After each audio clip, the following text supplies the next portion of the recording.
So I think we're going through a really difficult time in our lives. We've never experienced this, or I haven't experienced something so global and something that we just can't process completely. And our bodies are actually feeling a lot of changes. So we're feeling the stress maybe of what's happening to our families or our work or our lives, and we're being isolated. And like Albert said, you know, we're sitting more because we're not doing our active jobs that we're used to. I mean, same with myself. I used to walk in and out of work, walk on my feet all the time. And now I'm sitting, you know, a majority of the day. So I'm noticing in my body the changes that are happening from the situation. And I think it's easy to beat ourselves up over it and to go, oh, I'm not doing this and I'm not doing that, or oh, I should be eating healthy. You know, I thought I was going to become an expert runner by the time I got to here, and I've gone on, I think, 3 runs. So, you know, I think we all had these goals that we're going to, you know, reform our lives and we're going to do this, we're going to take this opportunity, but it is what it is. And you're here today to either just reinvigorate some stuff or just to remind yourself why it felt good before to do some of the stuff that you were doing, and to maybe remind yourself how we can constantly be improving our posture, even if we're sitting, walking, you know, day-to-day life, and how we can bring it to part of our life regularly so it doesn't become something that we do, that we have to do. So today I'm going to try, and I don't know how well we'll be because both of us talk a lot. So the aim really is kind of an introduction for people that are new, and it looks like all you guys are actually veterans of us, other than Chris and Albert. So that's cool. So we can kind of do a bit more of a reminder of what you said. We're going to look at core, what it really is, how we activate it properly. We're going to look at standing posture, how we really come to that, because that's ultimately where we want to get to, is where we stand up properly. We can do all this stuff with Pilates and lying on the ground, but if we ultimately don't get up to stand, we're not meeting gravity and we're not decompressing. So we're going to talk about that. We're going to talk a little bit about fascia so you guys have a better understanding as to what it is, why we need to release it or retension it. Okay, so a little bit of some basic anatomy, and then we're going to look at strength, function, some of the stuff that Wendy was trying to say, like where do we want to get to in functionality, and where are we now? You know, where are we on the spectrum of our movement capacity? So we're going to start though with nutrition. So Deb's going to give a little intro. So how long are you thinking? Like, well, I'll try to 15, 20 minutes. Yeah, all right. So enjoy her little section. What I was going to say, if you guys have questions as we go along, there's a little chat box on your screen. So if you've got on the iPad, it should say at the bottom there's a little chat. If you're on your laptop, it's on the bottom. So if you just go in the chat, you can type any questions, or maybe just write them down on a piece of paper for yourself if partway through, rather than us stopping and asking questions throughout. If there's a pause time, I might just open up the panel and just see how people are throughout, okay? Yeah. Do you want to put it on speaker view? Yeah. Will that put me as big? Yeah. And then I can see them on the side, yeah. I'm going to go down. Yeah, yeah, I can see some of them anyway. Yeah. All right. Enjoy. Good morning, everybody. Some of you I already know very well, and some of you are very new to me. So I'm Debbie Vanderboom, and I am a nutritional advisor and the owner of Be Natural Nutrition. And I work with Kelly and Stu here at BodyFit to help their clients with their nutrition. Some of you, like I said, I've helped already. So it's great to hear that some of you are here to learn or to kind of refresh about your nutrition. As some of you had mentioned, you know, us being sort of confined to our houses, maybe bringing in the wrong types of foods, or having more cravings for different foods because of the situation we're in. Oftentimes because we're a little bit more stressed, we might be grabbing for the wrong types of foods. So what I wanted to do is just give a very basic overview, go back to the basics as Kelly mentioned with the exercise as well. And if you do have questions about the nutrition side of things, please type them into the chat box. And if I get a chance before I leave, I'll answer some of your questions. So what I want you all to do today is to go back to basics. I really want you to kind of remove everything that you think about nutrition, have been told about nutrition, And let's just take it out of our head and put it in a little box on the side. You can bring it back out if you want to, but I want us to just clear all the thoughts we have about preconceived ideas about nutrition and healthy eating. And I want to bring things down to a very small level. And that small level is thinking about our body in terms of our cells. Okay, not that I'm going to go into a molecular explanation by any means, but it's a very easy way to think about nutrition. So if you think about your body as having thousands of different cells that make up your body, and each little cell is a mini factory, okay? And within that factory, you have your workers, okay? Your workers are in your cell doing a variety of tasks or jobs, and they require certain pieces of, say, their machine that they're building. Let's say it's a car factory or something like that.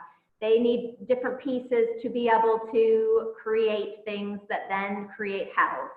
Okay, so there's only 5 things that we need to focus on when we talk about feeding or nourishing our cells.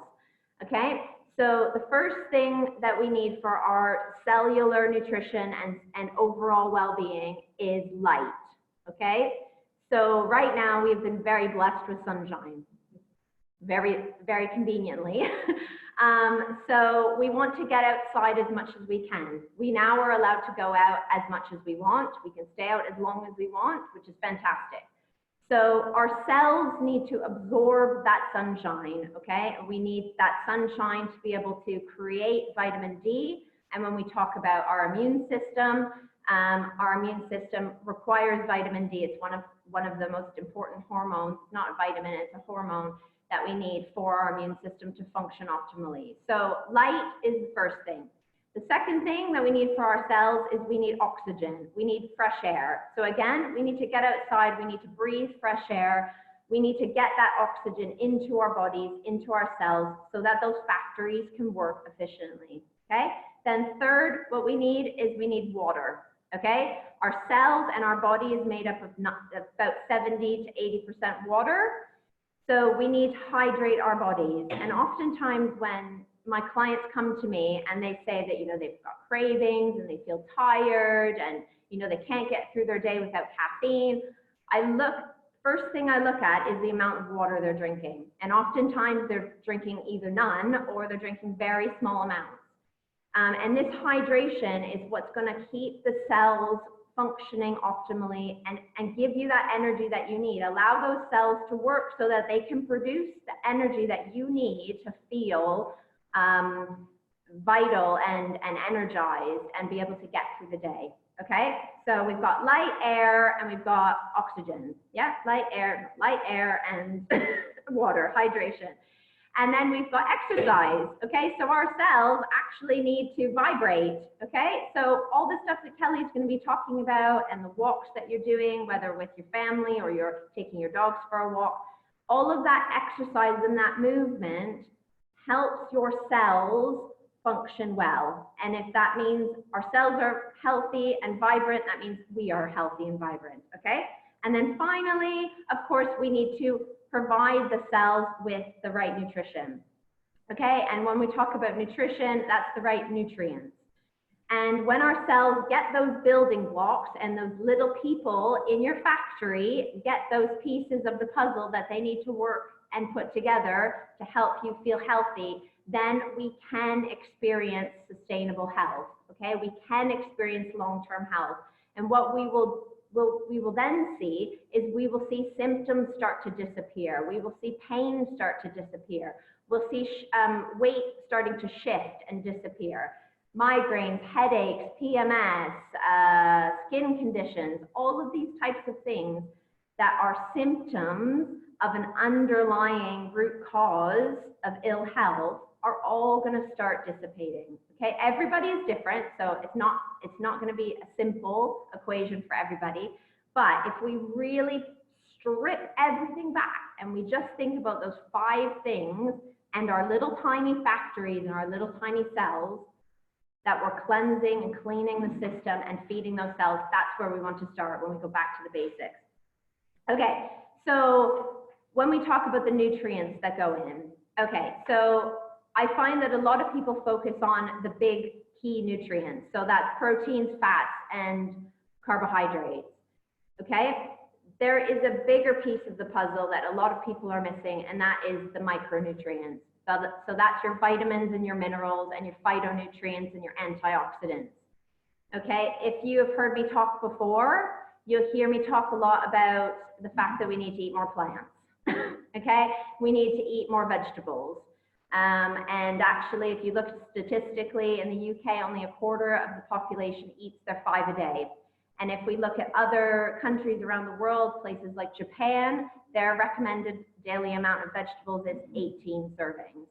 Okay, so we're doing something a little bit wrong when we're only providing our body with 5. And most of those 5 a day is fruits for a lot of people.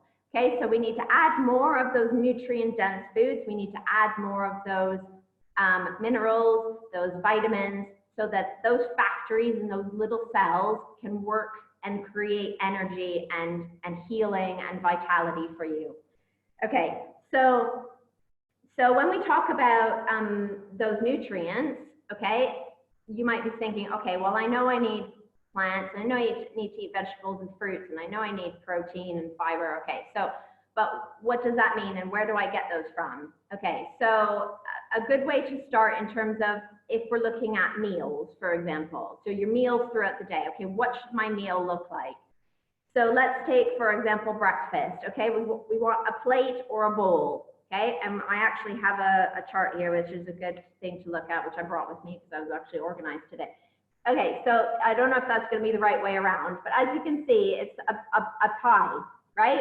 Okay, so your pieces of your pie are going to be your non-starchy vegetables. That's things like your fibrous vegetables, so your leafy greens, your cucumber, your courgette, your celeries, your radishes, your beans, those types of things, okay? Aubergines, etc. Then you've got your quality protein, which you want to focus on. When I say a quarter of your plate, it's a palm-sized serving. Now, that doesn't necessarily need to be animal-based protein. I've worked with vegetarians and I've worked with vegans. We find alternatives, so that would be your legumes, so chickpeas, lentils, kidney beans, etc., fermented tofu, etc. So that would be another portion of your plate. And then you've got your healthy fats, which is going to be things like avocado, cold-pressed olive oil, avocado oil, nuts and seeds, oily fish, or your omega-3s that will come from grass-fed meats, okay? And then finally, you have your small piece of your plate that would be your grains or your starches. So that's going to be your, your buckwheat, your rice, your quinoa, your millet, whatever grains you're eating, or your sweet potatoes, butternut squash, etc. Okay, so when we build that balanced plate, what we're doing is we're providing our body with sustained energy. Okay, what does that mean? It means that I always use this analogy. If I brought an elastic band and I stretch it really, really far away, and then it comes back very, very slowly, that's really stretched out energy. That means that you're going to have energy for 4 or 5 hours without having to eat something else. If I have a meal that only has, for example, carbohydrates in it, and a good example would be like a pasta dish with some tomato sauce on it and maybe a few vegetables, and that's white pasta I'm talking about, then that's going to be a very short pull of that elastic band and it's going to snap back very quickly, which means that you're going to have a spike in energy. You might feel okay for a while, and then your energy is going to dip really quickly. Okay, so if we create that balanced plate, what we're doing is we're providing our body with nutrition, especially if most of our plate is focused on vegetables. Okay, so half of our plate is vegetables or fruits, if we're having, say, like an oats or something like that for breakfast. And then the healthy fats and the proteins will help that sustainable energy. Okay, so balanced plate. Then I apply that balance. This is going to be balance. Our big quote unquote today is balance. Okay, I get asked as well by clients, well, what happens when I go out for a meal? At the moment, we're not eating out. So I can use an example. What happens if we bring in a meal and we have a processed, ready-made meal or a pizza or something like that? Well, how does that work? Because obviously that meal is not going to be balanced, is it, necessarily? So then I like to say we look across the day. Okay, so what are you eating across the day to feed your cells? If I wake up and I have a bowl of cereal, okay, and then at lunch I have a sandwich with some, processed meat and some bread, and then I have some crisps for a snack, and then I have a pasta dish for dinner with maybe one serving of vegetables, then for me, as a nutritionist, I would say that's not a balanced day because you're not getting all of the building blocks that you need for your cells to function optimally. Okay, so look at your day, look at what you're currently eating. A really good exercise to do, and I do this with all my clients, is to create a food diary, even if it's just for one day. What I recommend is at least 3 to 5 days. Write down what you're eating and actually look at it, because most of the people I work with are shocked by what they see on their food diary when they're actually honest what they eat. And you can see and yourself whether you're eating the right types of foods, and you'll often see that you're eating very similar foods every day as well. And this is where we want to get lots of variety in there as well. So a good place to start is, if you're not currently having your 5 a day, is one of your meals, just choose one extra vegetable to add to it. I always like to say just add a portion, 1 serving of extra vegetables per day. That's a very, very easy place to start. And then you can build from that. Okay, if you've got no vegetables in your diet at the moment, which I hope that's not the case for most of you, is then, that again, just add 1, add a serving of some mixed greens or some rocket or watercress or something like that to your plate. Okay, that's an easy, simple place to start. And then that balance then can apply to what's happening inside the body when we choose the wrong types of foods. So if we're focusing very much on processed foods, packaged foods, sugar, fizzy drinks, crisps, chocolates, at the moment we're kind of all putting in the wrong types of foods, perhaps. Then what happens is our blood sugar goes out of balance. Then we've got these huge spikes and these huge crashes in energy. We've got a hormonal storm happening, and then our hormones get out of balance. And when we're looking at this, I talk a lot about, in some of you have joined my 8-week programs and my NutriFit, is that when our hormones go out of balance, if our focus is for fat loss, then our body is jacking up, storing fat, because once blood sugar is out of balance, then cortisol is out of balance, testosterone, estrogen, all of these key players in our ebb and flow of health and wellness are just haywire. They're just like, I don't even know what messages I'm supposed to be sending. These signals are getting all crossed over, and then you will start to see the symptoms like I mentioned at the beginning, and you will start to see things change in your health, and you will start going on a journey towards health and illness, which is, we want to go back down to health and wellness, and what we put on our fork is going to determine which direction we're going. If I put on my fork broccoli, we're going to be heading towards health and wellness. If instead I put on, let's say, what would be a good example, like a pizza, a slice of pizza, well, I'm going to probably be going a little bit closer to illness and disease. So every time you sit down to eat a meal, just be mindful of what's on your plate and what that's going to do to your cells, and what that's going to do to the roots of our nutrition. Okay, and once you kind of strip everything back and just go back to, am I feeding my cell or am I not, then we can choose healthier foods. And then the balance side of things also go, because I understand that life comes in and we want to enjoy it. So I'm not saying to you that you need to be perfect. There is no perfection, and there's no perfect ideal diet for anybody. We are all individual and unique. But what I do say is we can apply the balance as well. With 80%, we're feeding and nourishing ourselves, and 20% of the time, we can have those occasional, bits of chocolate or a cake that we've made, or a bit of red wine, or, a gin and tonic or something like that. But what's happening with a lot of people is that ratio is swapping. We're spending 80% of our time in a state of in a state of not supporting ourselves, and 20% of the time we're thinking about how we're nourishing our body. So we need to really swap. If you're at that 80-20 where you're eating a lot of processed foods, start slowly, start 70-30, and just start working your way towards adding in new foods and trying to really nourish your body. So when we talk about what we can do at this moment in time, I already mentioned the first step is just like doing the simplest change that you can make.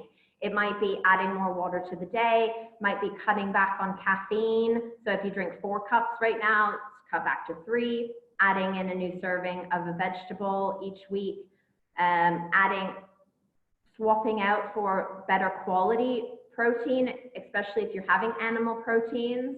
And if you want to contact me, or we can provide you with some links to some really great places that you can buy grass-fed meat, organic meat, and really go back to quality food, because if we're giving our body quality, we actually don't need to eat as much.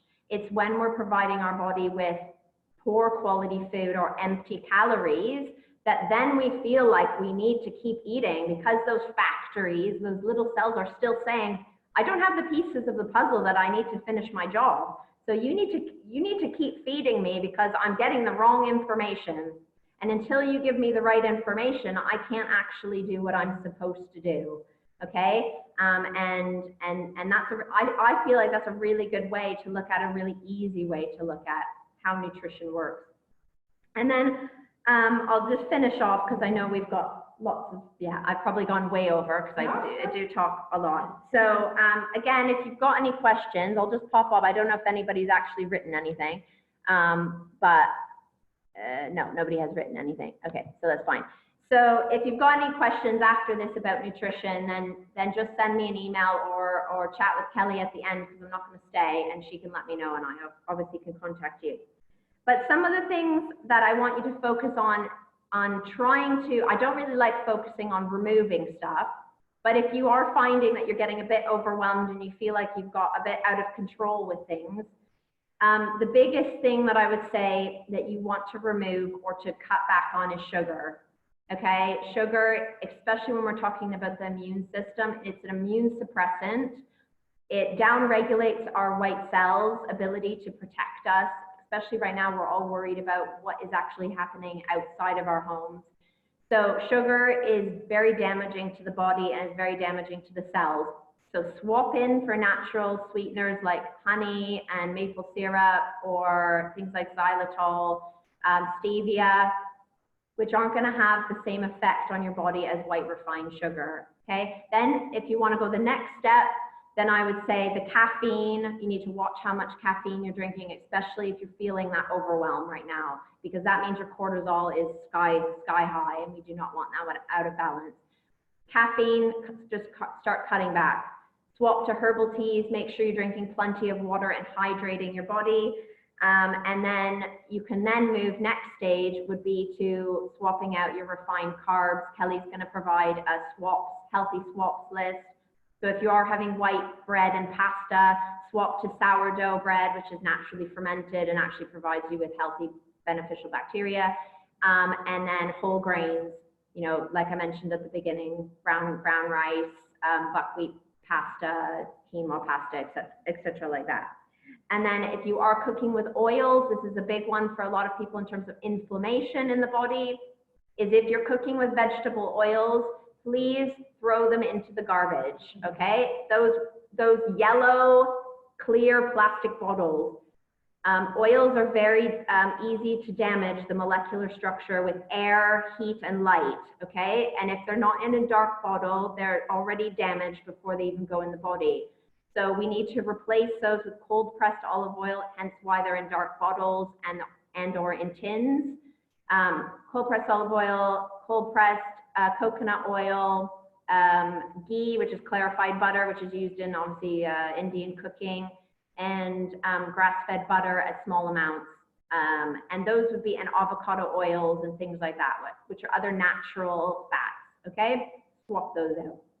And finally, the last one that I recommend, especially if any of you are dealing with any sort of inflammation, pain, digestive complications, IBS, diverticulitis, anything like that, then I would say for the next 30 days, you cut out wheat and gluten because it can cause a very damaging effect to the gut lining. And, but again, I don't want you to focus on the removal. Most importantly, I want to focus on what's going into the body, and however you want to approach that, choose which part of the puzzle you're missing, apply that to your specific individual requirements, really go back to feeding the cells, underlying root cause of why we experience various types of symptoms in terms of health and wellness. And we're going to provide you with some links to meal plans and other resources. I did an immune boosting workshop, so Kel will link that as well if you want to grab that and have a listen to that, which obviously will go into more detail about the immune system. And then next Friday, if anybody's interested, I'm doing a live workshop like this here about blending and juicing, which is two of the best ways I encourage you to nourish and feed the cell. And I'll go into more detail about how you can apply those to your health and wellness. So hopefully you guys all enjoy the rest of your live workshop. I'm going to be a body at the moment, so I'm going to strip down, and then and then Kelly will continue with your exercise. So any other questions, just pop us an email or let us know after. Oh, there's somebody in chat. Yep. Cool, guys. So I need you to get ready. Is rapeseed oil okay? Rapeseed oil. It's a tricky one. Yes, I would say if it's cold pressed. If it's cold pressed. And in a dark bottle. And in a dark bottle. Okay. So I'm going to open up the gallery view so we can kind of see you. I need you guys to stand up.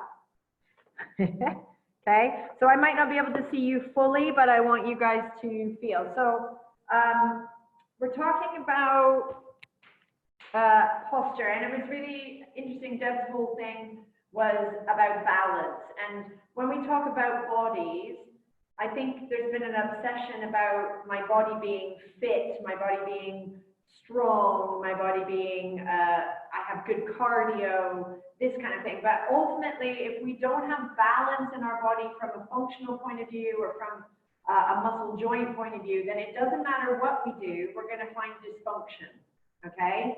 So when you have balance, it means that basically you're aligned in the best place that you can be for your joints and your tissue. And it has an optimal position against gravity, right? This is where we measure our balances against gravity. So we don't have, we can kind of have posture for lying down, but ultimately when we stand up is when we are being challenged by gravity, and that's where our joints can stack. So Deb's going to come in, and just so you can see, I just need to be able to see her all the way. So we might need to move back. Okay. So what I want you guys to do is have bare feet, if you can, please, so you can feel your feet. Yeah, if you face front first of all. Okay, so what I want you to notice is when you stand up, where do your feet angle, okay? So most of us will have a slightly turned out foot, and some people naturally have a bit more than others. You tend to find for some reason that men actually have much more of a wider stance. I don't know why that is. But for the most part, most people are turned in. And just put up your hand if your feet slightly, when you arrive, are turned outwards slightly. Yeah, cool. Okay, and it doesn't even look like Deb's are. I don't know if you can see very well. Okay, but she is slightly turned out. So if I actually put a block beside her foot. Okay, so her foot should be, if you lined up, if you've got maybe like tiles, I know you can't see. Can you see it? Yeah, come a little bit closer, Deb, just with your feet. On the thing or off? Yeah, so just there, that's fine. Okay, so I'm lining up the kind of malleolus edge, that little bally bit on the outside of the foot, to the little ball of her baby toes. Now she's going to probably feel that her feet are slightly inward rotated. Yeah. Okay, and for most of you, it'll feel like you're really like turned in. Okay, because it's a little bit weird. Yeah.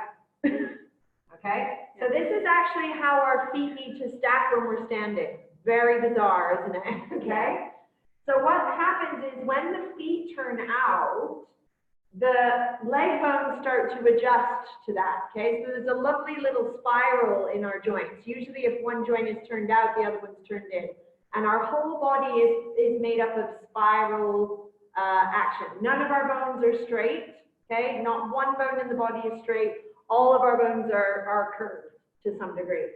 Okay, so when we have the feet turned out, what ends up happening is the femurs start to turn in. So some of you that might feel like, oh, my knees knock in when I squat or when I bend, I kind of have this pattern that goes inwards.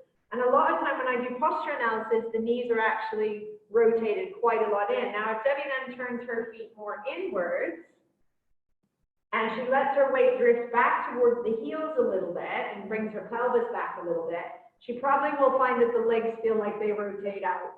Do you feel that? Yeah. Okay? So if we bring our feet into more of an alignment here, then what happens is the spiral changes up here. But if I have my feet turned out like this, do you notice how then the knees almost go backwards and the legs slightly rotate inwards, okay? So let's try and feel what our feet feel like there, okay, which will feel a little bit weird. And then if you turn sideways, Deb. So I'm just going to move her back a little bit so you guys can see the whole length and move back. Okay, so just stand in your normal kind of alignment. Okay, and Deb's not too bad, but she is slightly forward with her pelvis in space, okay? So if I took my little pole to the outside edge of her foot, her pelvis is actually a little bit forward. Can you guys see that? Okay, so if she drifts her weight back a little bit, yeah, it's going to feel very weird for her, especially with her feet like this. Okay, so come back just a little bit more. And you should feel some change in your legs. Yeah, your legs are really working, okay? Then go back forward. So if you feel when you stand that you're kind of in this posture where the weight is slightly forward, we almost just need to drift the pelvis weight back.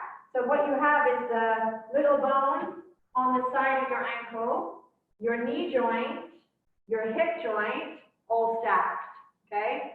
I would say in this day and age, most of our postures are not like that, like a, yeah, okay? It's called an anterior shift, okay? So most of our standing postures, when we see, are kind of in this position or with that turned out stance, okay? Some people, I know, we don't do that too much, okay? So I want you to see if you can feel just a little bit of rocking forward and back. Once we've got those feet really parallel, you can kind of measure, maybe you've got a little panel in your, if you're on like hardwood floor, you can line the edge of your foot up with a panel, or maybe even just get a book and kind of line the edge of your foot up with a book. It's going to feel very, very turned in, okay? And then once you're there, you're going to rock your weight back and forth. And I just want you to feel, and it might be helpful just to put your hands on your belly. So as you rock back and forth, can you feel a change in your belly there? Yeah. Okay? So as I go forward, my belly kind of drops a little bit. We're going to get into core in a moment. Okay? Do you feel how the belly kind of retreats backwards a little bit as you go back? So the belly kind of comes back when the joints are stacked properly on top of each other. Yeah, do you feel that? So it should feel like your belly kind of comes back. So try and kind of feel that. What you also will hopefully feel is that the knees kind of let go of tension.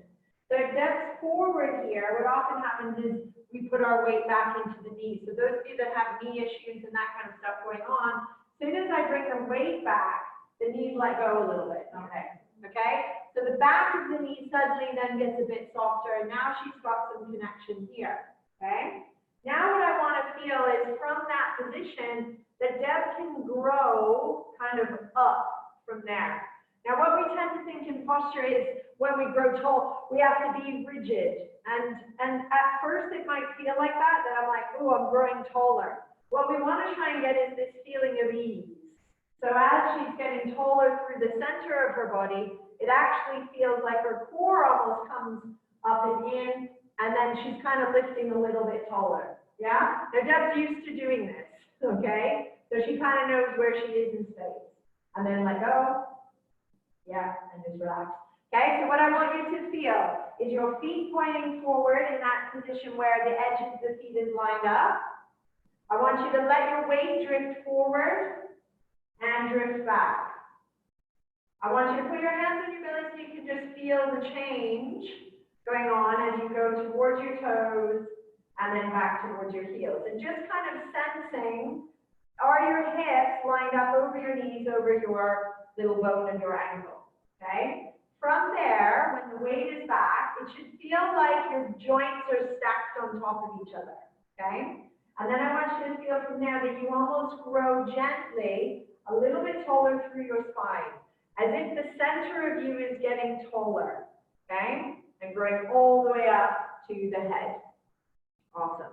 Okay, so just stay with that. You can come out of that position for a second. Lovely.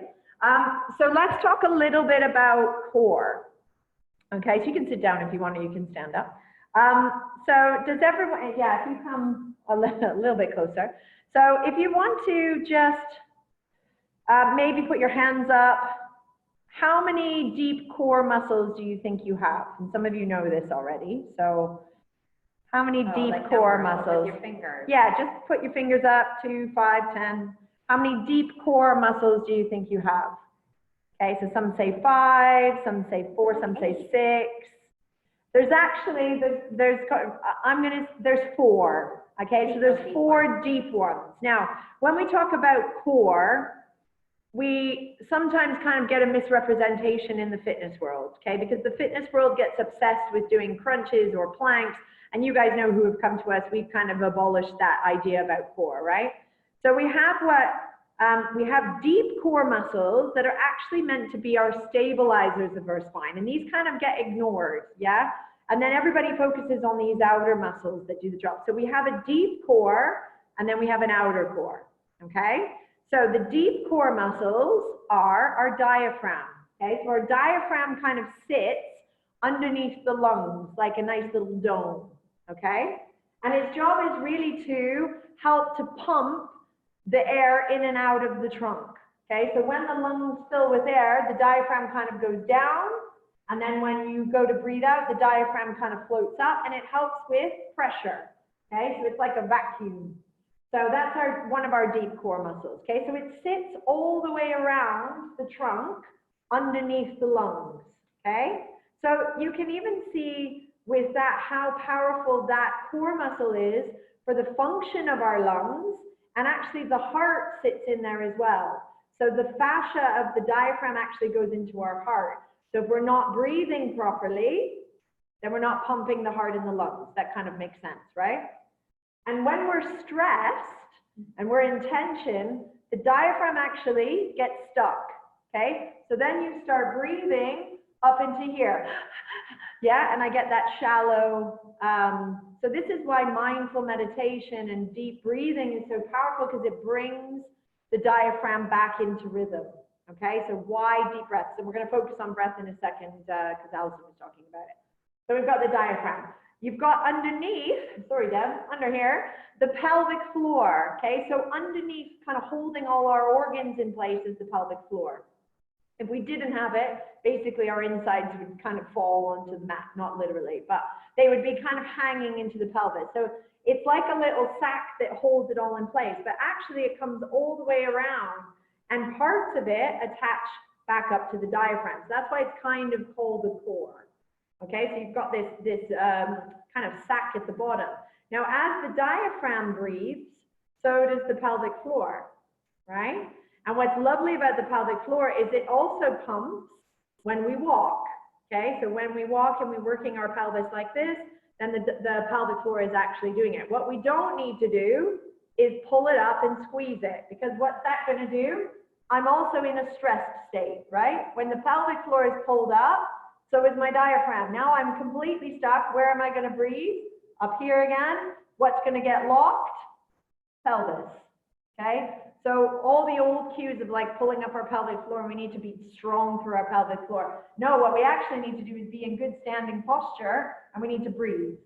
Okay, if all you learn today is how to get into standing posture and how to breathe, you'll have an awesome core. Okay, so we've got diaphragm, pelvic floor. Sorry, Dad. Okay, around the trunk like a corset. The deepest layer of abdominals is your transverse abdominis. So it kind of goes underneath the ribs, it comes down to the pubic bone, and then it wraps all the way around. So it's kind of a transverse muscle. So this is actually, it just creates a little bit of pressure in the trunk. So basically it's trying to stabilize the trunk from falling over, okay? So if Deb, and she didn't know I was doing that, okay? So if basically the transverse muscle stops you from hurting your spine in its evolutionary sense, there has to be something in place so that you don't just break your spine in half, or if something was coming at you, it would be able to brace and support you, okay? It also works when you're in good posture. So if Deb goes sideways, and we felt it when her pelvis is forward in space, so when she's in that anterior tilt, the transverse muscle is quite loose, okay? When she comes back into position, I can feel it on her. Yeah, and she probably can feel it. That transverse muscle actually, just lift your arms up, okay, tightens. So she goes forward, bleh, it kind of comes out. Yeah, she's not pushing it out, but it's kind of relaxed. When she's stacked, that transverse muscle now is engaged. So now I can't push her over as well. Does that make sense? Okay, if she was in this posture, okay, her core isn't going to be functioning as well. Okay, the last muscle, just around this way, is called the multifidus. Okay, so if our spine's down the middle, it's like little laces down along the spine, and it prevents the spine from doing too much rotation. Okay, so again, if something was, let's say you were going to pick something or catch something, this is in our evolutionary sense, we don't want the trunk to suddenly rotate and snap. So those muscles kind of stop it from quick movement that it's not prepared for, okay? So all these muscles are designed to keep the trunk stable, okay? So if I go into like a crunching action like we're taught in the gym classes, that's not actually working my deep core, okay? A plank is not working my deep core.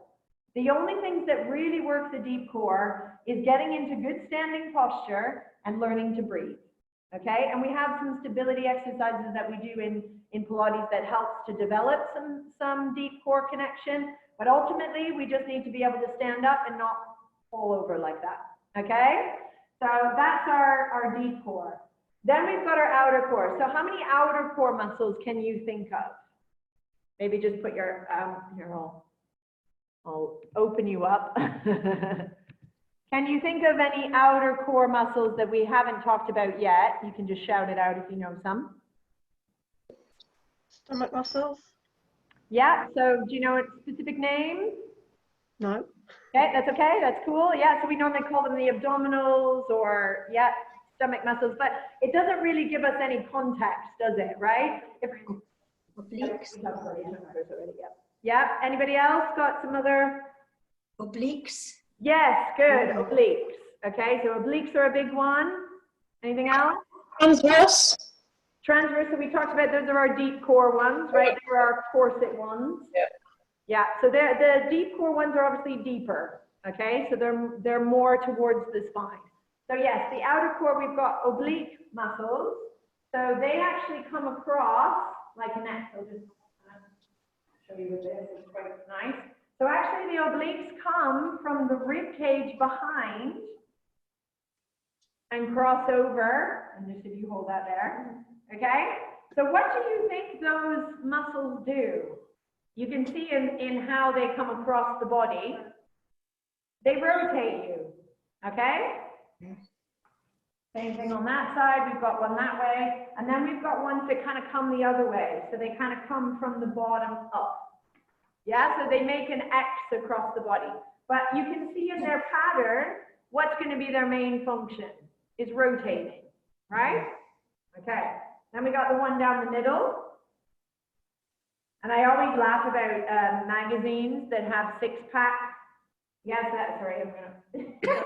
Yeah, so it actually, that muscle goes from the rib cage and it goes into the pubic bone and the pelvic floor, okay? So what does that muscle do? Bends you over, cough, and makes you poo. Okay? Okay, so that muscle really is there to, yeah, when it contracts, it helps us to cough, to vomit, to defecate, and to bend over. Okay? Now this is the muscle that gets trained the most in traditional fitness work. If I crunch and I plank, I'm pretty much primarily working that muscle. Okay? And I'm making it rigid. So if I make it rigid, yeah, and now Deb goes to bend backwards, she can't. Okay? So if I make this tighter and tighter and tighter and tighter, I'm not actually going to be able to bend backwards. And most of the dysfunction in people's back is not going forward, it's going backwards, right? Most people cannot extend their spine and they cannot bend backwards. But when do I need to bend backwards? Reaching for anything in space, right? If Deb goes to reach over there, she needs some element of those obliques and that muscle to be stretched. Does that make sense? Mm-hmm. Okay. So we need our inner core to be strong and activated with good posture in our breath. We need the outer core to be flexible and mobile. Okay, but we're doing the opposite in fitness, not with us, luckily. You guys have come to the right place, that we are trying to develop mobility in those outer core muscles and then develop stability in the inner core muscles. Does that make sense? Mm-hmm. Yep. Okay. So then we come to fascia. Yeah. It's up to you. Yeah. So how many of you kind of understand the concept of fascia? I know we've talked about it a lot. So Wendy knows some bits. A little bit. Little bit. So fascia is kind of the connective tissue that runs over everything in our body. It's not as thick as this, it's actually very, very thin, but it has the properties of kind of an elastic band. So it has some elastin and collagen fibers in it. And depending on where it is in the body, that might be more rigid. So if I wrap that around and I have a lot of thick, dense fibers, that's going to be very rigid. And if I have it nice and loose and not as many fibers, then it's going to be more flexible. Does that make sense? Okay. So actually our ligaments are made up of really, really, really dense fascia. Okay. So if I have a lot of fibers kind of wrapped like that, I'm going to create quite a strong structure, right? And actually, if you think about that, and if Deb holds that, the floppy end, yeah, and open it wide.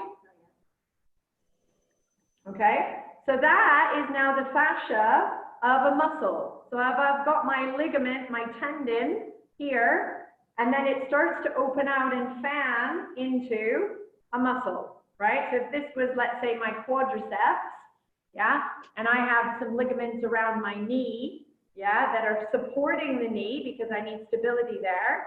But then I have my fascia that comes over my quadriceps, sorry, I had a little brain fart there. Then these fibers need to be more mobile. Does that make sense? But it covers everything, okay? And it actually goes into the bone. So there's a bit of fascia that goes into the bone. So we've got the bone fascia, then the ligament fascia, then we've got the tendon fascia, which opens up, and then it goes into the muscle fascia, okay?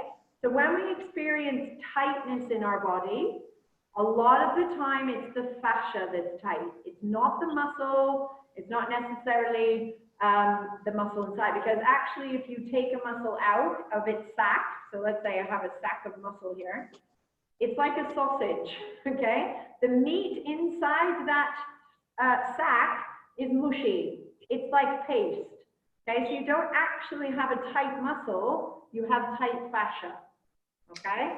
So when we stretch, traditional stretches, and you guys know, so if we stretch a muscle, which we're kind of taught to do, like here, yeah, if I do, I'm just going to move you back a bit.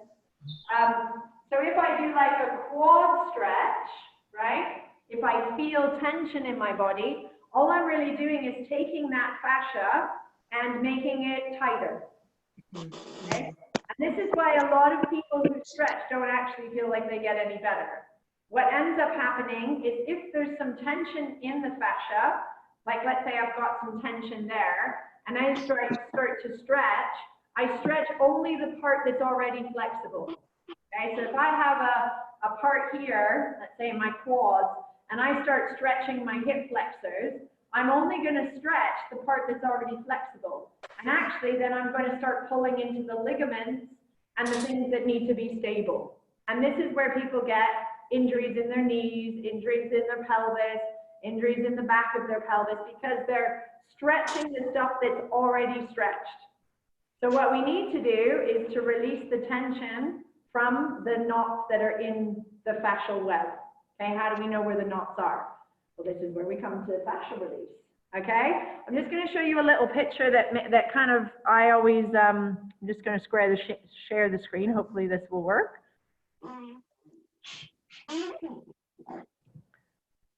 Can you guys see that? Yes. Yeah. Okay, so can you see my cursor? Yes. Mhm. Okay, so it's not really clear around here, but that's our bone. Okay, so let's say that was our femur. Around the bone is fascia. Okay, so this lining around here is actually covered in a really thin web of fascia. Okay, and then as I said, there's the tendon. So that's the dense, wrapped, right, fascia. And you can see even in the picture, it looks like it's wrapped, which is kind of what happens. Okay, so that's really dense. It's not going to give. And then it goes out into your muscle. So this is like a cross section of a chunky muscle. Let's say it's the quads. So around that is fascia. Right, now you've got all these little filaments. I know you don't need to necessarily know, but I think people think of a muscle as just a big chunky bit of meat, right? It's like a chunky bit of meat. But look if we dive down. So I've got fascia around all the little bundles. So there's 1, 2, 3, 4, 5, 6, 7, let's say bundles. There's tons depending on how big. Okay, so I've got fascia around the bundles. Then each bundle has its own fascia. Then if I take that cross section out, can you see? So there's the fascia around the bundle of the bundle. And then if I go and take the little fibers inside the bundle, I've got fascia around there. So at the very cellular level, I have fascia around every single bit of that tissue. Does that make sense? So powerful, so powerful. So if I don't hydrate, as Deb said, if I don't put the healthy nutrients into my body, the fascia actually gets dried up. Okay, so if I don't hydrate myself, I have too much caffeine, I'm becoming sedentary because the fascia works by pumping. Okay, so if I sit and I stay static, then the fascia thinks you don't need to move that bit. So it goes, oh, okay, that needs to be a sedentary bit. So I'm just going to stay put and I'm going to not move. Okay, and when it doesn't move, then it starts getting harder. Okay, so then it starts thinking, oh, well, you don't want me to move, so I'm just going to start getting rigid. Okay, very, very good example. I'm just going to, how do I come out of there now, Deb? Oh, stop share. Yeah, sorry. Okay, thanks, Deb. Yeah, okay. You go. So if I, for example, and Albert was talking about this, so if I sit 8 hours of my day, pretty unmoving, right? This part of the body here, where I'm bending, gets rigid, okay? So a lot of people who sit a lot of their days end up getting very, very tight hip flexors, okay? Quadriceps get tight. And what I'm sitting on is a lovely little patch of my bum. My bum actually gets flattened, okay? So in this position, all the tissue underneath my bum kind of becomes squashed. So if I sit here too much, I've got very tight fascia here now that develops in my hip. If I don't sit in good posture here, I then get a relaxed fascia back here. Okay, most people do not sit tall like this, do they? Most of us in our chairs end up by the end of the day being like this. So all my fascia here has now got overly stretched. And remember our little coughing, pooing muscle, okay? So now that is short. What do you think is going to happen when I go to stand up? Right? So if I stand up and I was in that posture, I would be here. Okay? So if I just took that position I'm in, and if I kept that for that long, basically when I stand up, I'd be there. Now, when I go, I'm not going to be like that because I know that that's not good posture, right? So then I go to stand up. Now, this tissue doesn't want to give, right? Because I've told it to be tight for too long. So either my pelvis then displaces itself like this, because that's the only way that it can cope with the situation, or it tilts the pelvis that way, because then it's still slightly flexed. In any case, who takes the load? Two places. Where do you think is going to take the load? Your back. Your back, and what's the other joint below? It always goes above or below.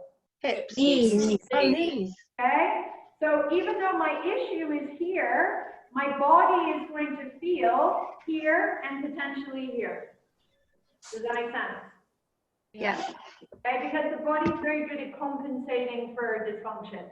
And then if I go to stand up and I've had now a really relaxed back and a really relaxed bum, well, when I go to stand up, I actually need my back to be a little bit shorter and I need my bum to actually hold me up. But I've told my spine that it needs to be in this position. So it adapts to that position. And then when people go to be functional and walk, they can't, because that fascia has wound itself up where you're not able to walk. Does that make sense? Yeah. Okay? So that's just one example of something where, you know, we sit for long periods of time and the body gets used to a certain posture and then it adapts to that posture. So the fascia starts to get rigid in that posture. There was a really interesting, and I don't know the culture, so sorry if I'm saying it, but it's an Indian culture, and in their culture, to show power, the leaders of that culture hold their hands up for days and days and days and days on end. So literally they sit there or stand there with their arms like that. And the powerful people get recognized when they can keep their arm up the longest. Now what you end up happening is you have people that have their arm stay there. They can't get it down anymore. So it's stuck. The fascia has completely adapted to that arm being up there. So they then live their lives with their arm permanently stuck up there, because all the fascia has become scar tissue, and you'd really have to do a lot of work to get that arm, if at all, because if they're there for days and days and days in that position without moving, there's probably going to be not a lot that they can do other than cut stuff out and try and get the arm down. Okay, so luckily we don't do that with our life, we don't stay there, but that's the capacity that the fascia has for fixing ourselves into a certain position. So then if we go to stretch traditionally, we now know that that fascia has knotted up and we're only stretching the ends. It's not actually going to help our posture, okay? So this is why we do myofascial release, okay? So that we can form things that are going to help the fascia unwind and melt so that those little knots can come out and the fascia can do what it's supposed to do, which is to be quite pliable. Then we can get into our standing postures, okay? So what I'd like to do is do two things.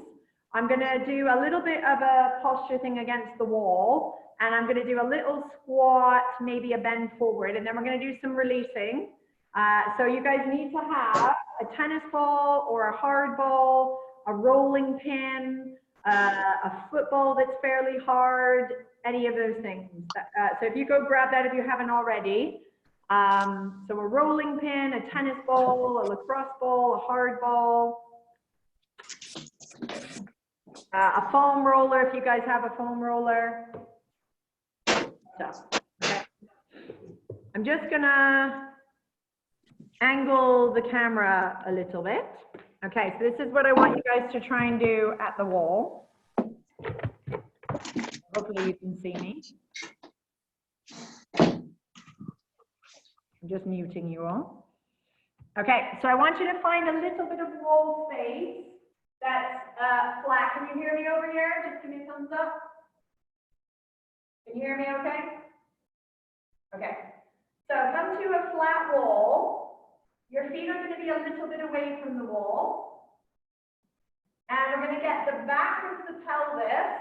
Okay, so just for anatomy terms, the sacrum is that little bone at the bottom of the spine. Okay, and it can kind of feel flat here where it comes across the crest of the pelvis. Okay, so we're going to just kind of bend the knees and see if you can get your back of the pelvis into the wall. Okay? So I've got that quite comfortably now. Some of you may need to tuck the pelvis a little bit up to kind of feel that. Okay, then I want to try and get just my low back to come to the mat. Now I need to kind of wiggle myself to get kind of the lower part of my back to the wall. Okay, so now this is the lumbar spine. So the lumbar spine is there just before the bottom ribs, kind of where the spine goes in a little bit. So I want to try and get that to the wall. Okay, don't worry about your upper body. Your upper body will probably be quite flexed. Okay, so I've got my sacrum and my lower back. You might need your knees bent. Okay, now I'm going to try and get my upper back to come to the wall, but without losing the other two sections. Okay, so I'm just kind of wiggling myself slowly to try and get my upper back to come to the wall. Now my shoulders are slightly rising up as I do this, because if I try and pull them back, I can't kind of get my upper back to the wall. So my shoulders are slightly rising and they're slightly going out. Okay, see how much of your spine you can get to the wall without losing the sacrum and the lower back. And then see if you can get the back of the head. Okay, there'll be the only space really that will be behind your neck. Okay, everything else will be against the wall. So just see if you can achieve that connection without any space. So if you have a space in your low back or in your upper back, then you haven't done it. Okay, so go again, just let go, have the knees bent. Okay, and then really just try and get that back of the pelvis first. Don't worry about your upper body. Okay, so back of the pelvis, then you're going to nestle that low back, and you'll probably feel your belly coming in. Yeah, remember our transverse muscles that are trying to stabilize the spine. Okay, and then come back, see if you can get that upper back to the wall. I'm still keeping my shoulders fairly rounded. Yeah, so watch that, Chris, that your head doesn't go backwards in space. Yeah, so bring your head away from the wall for me, Chris. Yeah, a little bit more. Okay, now try and get more of your upper back to the wall before your head. Yeah, even if your head doesn't go back. So what we don't want to do is do this, everyone, where the head kind of comes backwards. I want to be able to lengthen that upper back so that the head just comes to the wall. And don't worry if you're not there today, Chris, okay? So don't pull your head back. Yeah. Can everyone get there where the whole of the spine is there? So Zoe, no head. Yeah, can you see how your head went like that? So what I want you to feel is, can you wiggle up your upper back almost a little bit more up the wall? Yeah, so it almost feels like your shoulders are going up and out, and then maybe the back of the head goes, but it might not. Okay, and then release. Did you feel a little bit of your core? It was funny, when you guys came away, you all went and shrunk. Okay, so that's good. So you will get the recording of this so you can kind of go through it. But what I'm showing you is against the wall, how much we actually are quite compressed in our upper back, okay? Because to be able to get the whole spine to the wall, I need to not have these muscles short, okay? Because if these muscles are short, I kind of can't get the upper back to the wall. So I need to have length through here, and I need to have decompression in the spine. If I'm squashed and I'm shortened, then you're going to find that you kind of can't get that upper back to the wall, okay? And that's not going to happen today for some of you. So Chris, watch that head. Don't pull the head back. Yeah, you got to work on your upper back length first, okay? So what we don't, and this is the body, isn't it? So the body's told us, and I'm not picking on Chris, this is what we do, this is what our body does, is our body goes, well, I have to get my head to the wall, right? Because I've been told that the head needs to align itself, right? So even though the spine isn't, the head will go there. Now that's not good posture, is it? Right? So I've got to decompress up here to be able to get that head to come back. Okay, so there's a lot of work that we need to do fascially to try and get that decompression. It's not going to happen overnight.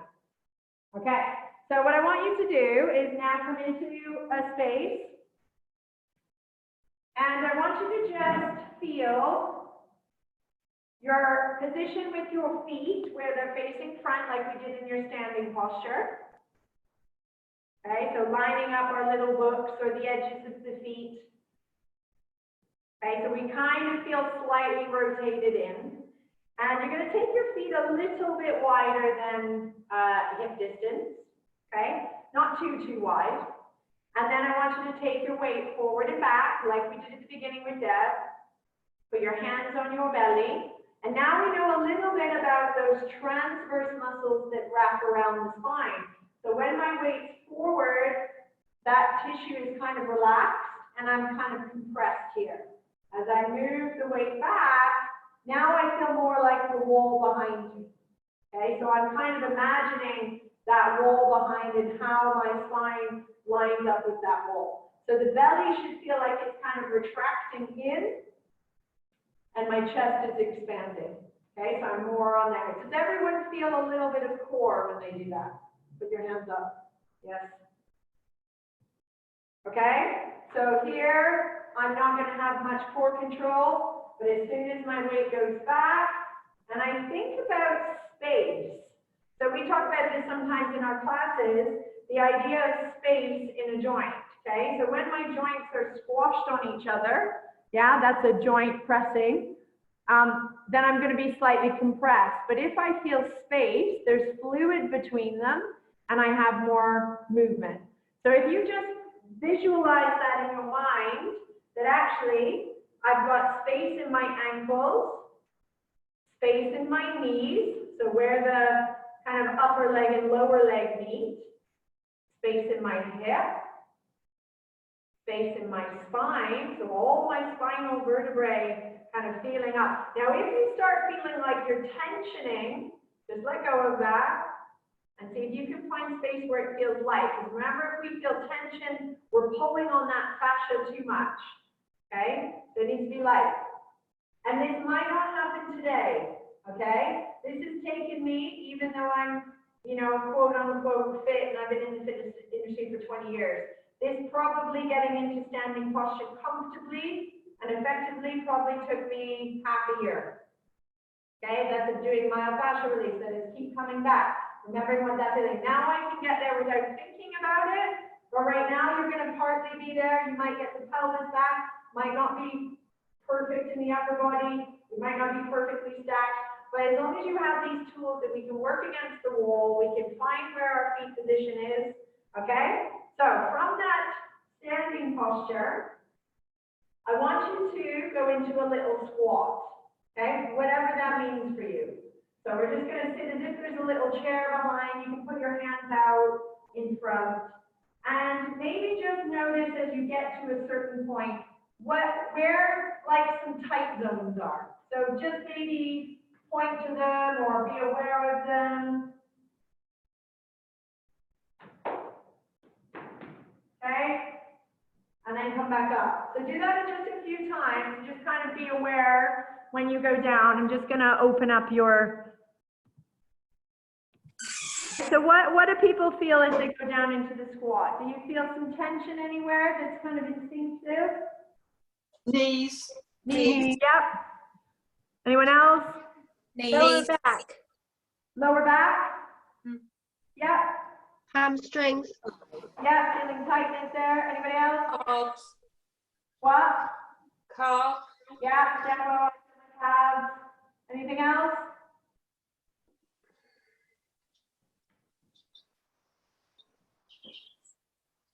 I can feel my hips. They just feel a bit sticky. It doesn't feel fluid, does it? Does anyone feel like that's really easy to go up and down? No. No. Okay, so all of you have fascial restrictions. Every single one of you, including me. Okay, so if I could go down into that squat really easily, really beautifully, no tension whatsoever, then I would have no fascial restrictions. It is not about strength. It's not about strength. Okay? If I'm able to go down and up into a squat comfortably, keeping my good posture, then it is about fascial alignment, that all my fascia is lengthened in the right place and tensioned in the right place. Yeah. Okay? And it's not necessarily for now about how to do a squat properly. We can go through that as we go into our practices. Okay, so what, just feel that. Now I want you to grab your tools, okay? So feel what that, and I don't know if this will work, so we'll see. Okay, who's got a pipe or a rolling pin? A roller. Yeah, do you have a rolling pin, Wendy? Yes. Go grab that. Albert, have you got a rolling pin somewhere in your house? My wife's baking a cake. She's making a cake right now. You don't need Get a her, roll. and you can finish her rolling. I need comfort. Okay, or your lacrosse ball. Okay, guys, so we're gonna need a hard surface to sit on. If you don't have this now, Albert, then you can do this after the recording when you get it. What have you got there? What is that? That's a ball. It's in a sock, but it's a ball. Okay, is it hard? Yes. Awesome. Okay. So we're gonna sit on a chair, sit on a hard surface. We're gonna place the ball or the rolling pin underneath your hamstring. Now, Sheila, What? I'm sticking with you a little bit, so bear with me because in some cases, it's not always the fascia. Sometimes it's that your fascia needs retensioning. Okay, so sometimes it's gotten so long where the ligaments have got a little bit loose that actually it now needs retensioning. And I think Lynette also has a little bit of that, and Maureen knows that she does. Okay, so sometimes people have tightness in the fascia and they need to do some releasing. So I'm just sticking the ball underneath my hamstring before I have to visit anyway. And seeing, or I've got my little pipe, my rolling pin, just across that back of the leg. Okay? Just one leg. Just one leg, yeah. Okay, now the key thing is you want to be sitting up really, really, really tall when you do this. Okay, so we don't want that slumped sitting posture. Okay, so we're going to sit up really, really tall, and then you're going to slowly kick the leg out that you're sitting on. Okay, so I'm going to have that ball or the pipe right where it feels tender. So it should feel tender for some of you, most of you. Does everyone feel that to some degree? Yes. Yeah. Okay, maybe not Sheila. Not A yet. little bit, Sheila, there. Yeah, not yet. What's that? It's not tender yet. Okay, it's not going to become tender by sitting on it longer. Okay, so you'll feel the tenderness right away. So if you don't feel the tenderness right away, you don't have a fascial knot there. Okay. Does that make sense? So it's not about waiting for it to come on. If it's like I'm in pain right now, okay? Straight away, I feel the tenderness, 7 and 8. You might move down the side and see if there's some stuff lower down the leg, but you have to sit up tall. Does everyone feel it up near the top? Yes. Yes. Yeah? Okay, so some of you will, some of you won't. And this is the thing, there's no one rule for everyone. Okay, that everyone is so individual, and although some people have a lot of fascial tightness, some people have a lot of laxity in their tissue, and they actually need to work more on the retensioning. Okay, but the first stages of finding better posture is releasing the tension from the areas first. So that's the first point. And you might have out of, let's say there's 20 main releases. Some of you will find that 5 of those are really, really painful. Some of you will find all 20 of them are really painful, okay? So whatever your painful bits are, so I'm just doing a little bit of releasing out and in. Then you need to identify those areas, okay? So we have to release the tension first. Then we need to develop stability, okay? And stability happens with lots of different things. It's getting our deep core muscles to be on, but also there's stabilizers in the knee and the ankle, the balance. I mean, we could have a whole workshop on stability, okay? This is just a little intro. Can you move forward a bit? I can't see your back.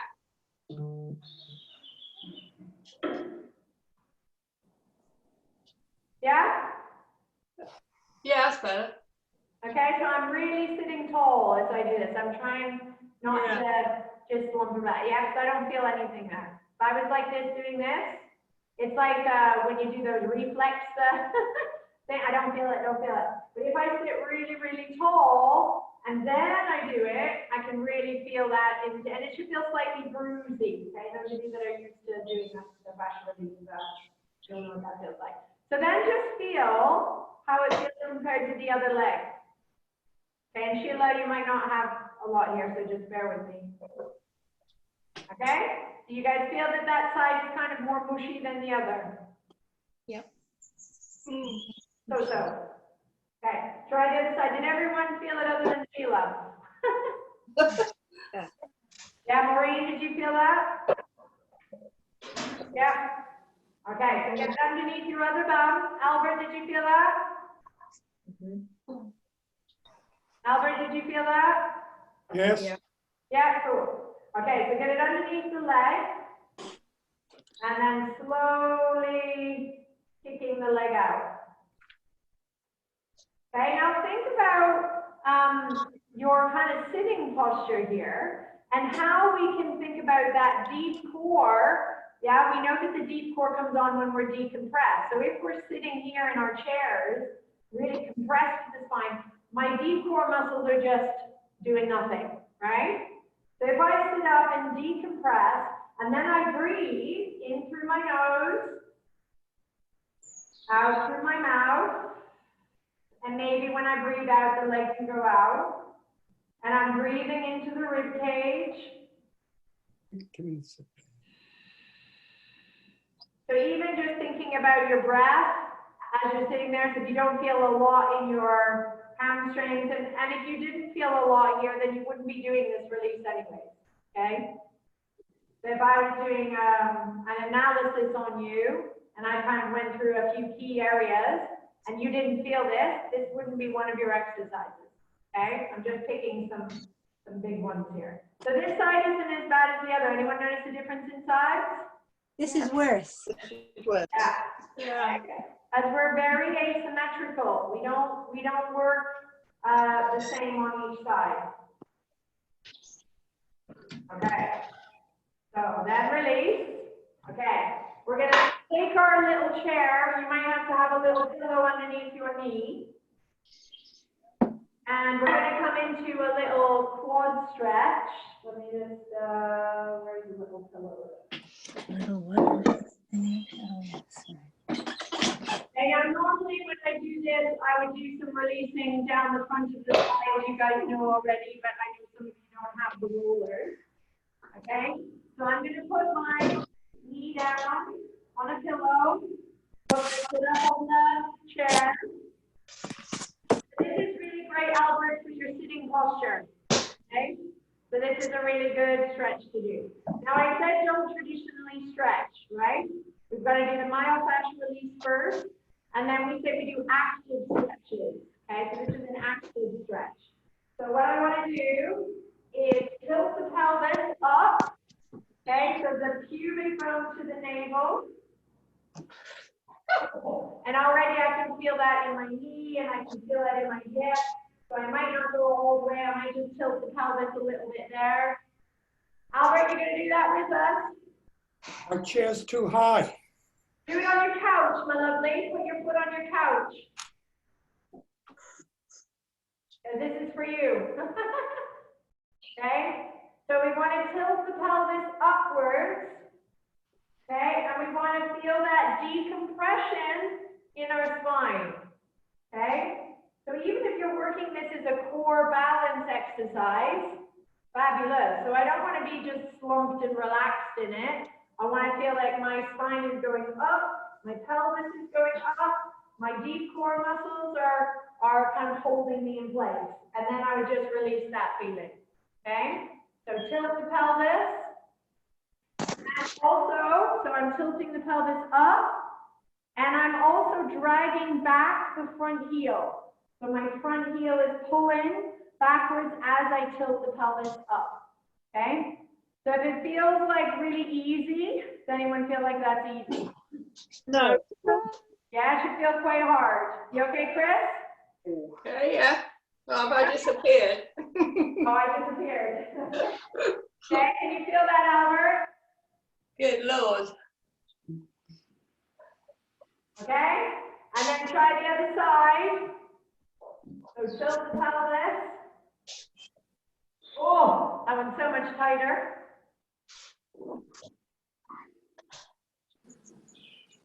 Okay, so tilt the hips up. Pubic bone to navel, and I'm dragging my front heel at the same time. Now, if this feels really, really tight, we need to do the myofascial stuff first. I just wanted you to see kind of how this feels for yourself. Okay, then release. Okay, so think about that fascial line and where it kind of attaches to. So we want to make it a very active stretch. We don't want to hold too long. A few breaths. And then release. Okay? One more time. How are we doing there, guys? That feel different on the sides? Yes. Okay, so again, we have, and maybe it's the same side, maybe it's the opposite side to the hamstring. Same side. Same side, okay? So just take a mental note of that, and is that your knee sore side? Yes. There we go. Okay, so we've just identified, you know, that difference inside. Lynette's got a knee injury or a discomfort in her knee, okay? So come off of there, and then one more, either with your rolling pin or your lacrosse ball, and you're gonna go into your calves, okay? Doesn't really have to be a roller, it needs to be something hard. Okay, so I'm gonna come up, can you see where I am with my calves? Okay, so you can use your little ball in your sock, Albert. So really, ultimately, we're trying to get good alignment posture. Once we get good posture, then we're going to walk better in that posture, okay, that standing posture. If even you learn how to get into the standing posture, then when you walk, you will feel that you are in that decompressed position with the pelvis in the right place. And then we can do the myofascial release so that we can get better at that posture and the posture against the wall, okay? So I'm just on the top part of my calf. I put my other leg over top, and then I'm just rolling a little bit to find the tender spots. Now my calves are very tight. Whoever felt their calves in the squat might feel this more. Okay, does everyone feel that? Yes. Sheila, are you feeling some there? No. Okay, that's okay. So just move a little bit over to the outer edge of your calf. Okay, so you're kind of rolling over to almost the outer edge. Do you have a lacrosse ball, Sheila? I've got my rolling pin. Okay, I want you to, for Sheila, it works a little bit better with the lacrosse ball. Does everyone else feel it through the middle? I've got Yes. a ball. Yeah. Yeah, so if everyone feels the middle, that's when you can move it down the calf. So Sheila, I want you to put the ball here on the outside edge of your calf. So it's in the peroneal muscle, Okay. okay?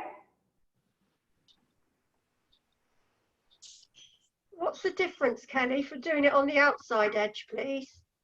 You've got 11 muscles that run down your calf. 11. Okay. Okay, so the peroneals on the outside are usually for people that have slightly pronated ankles. So if your ankles fall in like this, yeah, Yeah. and these peroneals can be quite tight. Do you feel that, Sheila? More than at the other one, yeah. Yeah, okay. So it's kind of down that outer edge. So you can play with that with the ball. I find a lot in the, and I really like the rolling pin because it kind of goes across the calf, and you can go all the way down. Just feel where you have the tightness, okay? And then just do a bit on the other side, just so we're balanced. Okay, so it's not all about fascial release. For you, Sheila, it'll be about understanding that standing posture, how to get into it, how do you feel it, what does it feel like? Does your core actually come on when you do it? How it feels on the wall. Are you able to get that spine really at the wall with that core really on? Because when you do it properly, your core muscles will really have to work to get your body to the wall. Okay, so you're going to work kind of more on that, but the other people might need these releasing techniques to be able to get those postures and also to get the squat. Okay. There's so much that we can go through, and each individual person, you know, this was just a little taster. And thank you guys for coming. It was meant to be for some newbie people to kind of get introduced, but hopefully we're going to feel when we come back up what our squat feels like. So how does this calf feel on this side? Albert, you should be doing this with us, my lovely. Get yourself down into those calves, Albert. You're speaking to me? I am speaking I'm to sorry, you. I didn't quite understand what you said. I'm sorry. Yeah, so you should be down on the floor, releasing your calf tissue right now. Okay, all right. Yeah, that's part of the drill. Yeah, you're behind us. So get going on that. Okay, difference in sides. Or tight on both. Both. Yeah. Okay, so we have tons and tons of spots that we can work on, okay? And everybody's posture is different. And so the first point of call is that we want to do the myofascial release first, okay? We want to make sure that all the tensions that are there are stripped away. Then the next phase is stability. So if you don't have a lot of tension spots in your body, then you need to move to stability, okay? In stability, we're working on the deep core muscles and the deep stabilizers around the joints. Okay, once we build stability, then we start building mobility. Okay, so stability first because we need the deep guys, and then we build mobility. So if you skip this step and you go to release to mobility, then we've lost some of that pattern. Then once you've got mobility, then we go strength, then we go power. Okay, so we have to go in that order. So if you start jumping a step and you start going strength when you haven't done release and stability and mobility, does that make sense? Then we're kind of going to be dysfunctional over here. Okay, so stand yourself up.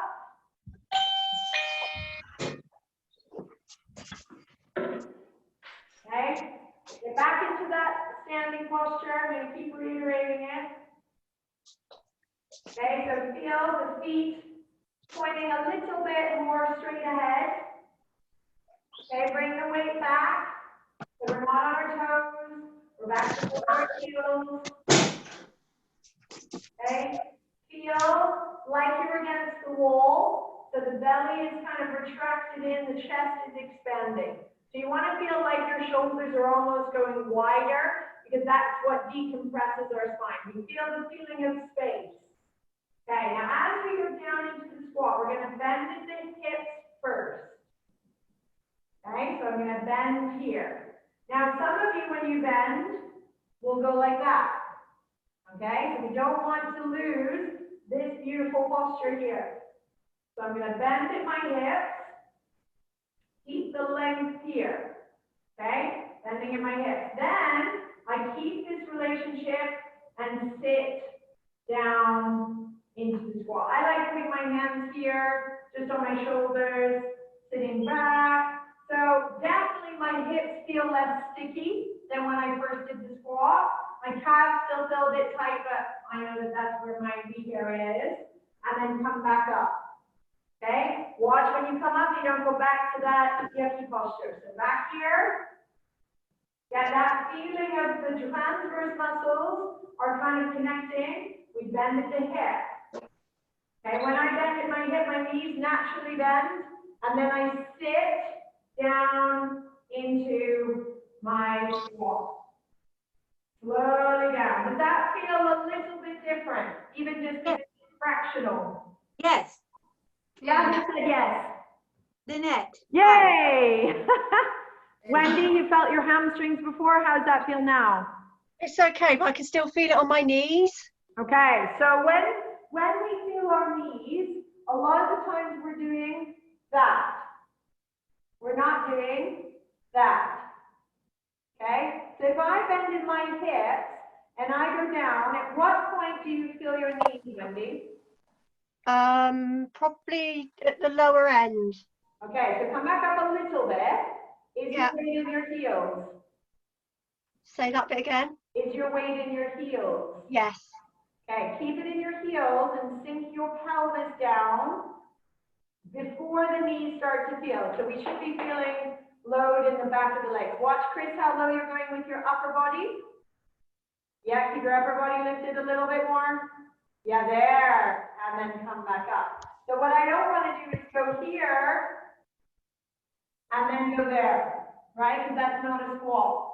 That might be what the body thinks to do to go deeper, but be okay. Like my squat kind of sucks. If I have to do quite a lot of my fascia release to get my squat to go deep. Okay, I have to do a lot of my hips, a lot of my calves. That's just what my training has built me up to have a lot of tightness in there. But did that feel a little bit better after doing the releasing? Yes, my bit. Okay, so I think the point I'm trying to make with posture and fascia and core is they're kind of all interweaved together. They're not separate entities. Like I'm going to work my core and I'm going to work my posture and I'm going to work my balance. And you know, it's all intertwined. If I have good posture, I have good core. If I have good breath, I'm going to activate my core well. But it all comes back down to, are we aligned as best as we can? Are we putting ourselves into postures that are actually going to create compression? Are we sedentary too much? Are we doing enough movement in our day? I mean, the best movement you can do is walking. Okay, it's what our body is meant to do. But how are we walking? Are we walking? And a lot of times I watch people walk. Yeah? Versus that. Okay? So when I walk with that feeling of standing posture, I'm going to be working my core the whole time. Problem is people say, oh, I go for a walk and I go for tons of walks. But if you're going for a walk in a compression state, you're not actually working anything. Does that make sense? Yeah. So you could actually, if all you did was walking, but you did it really, really, really well, you would be fit.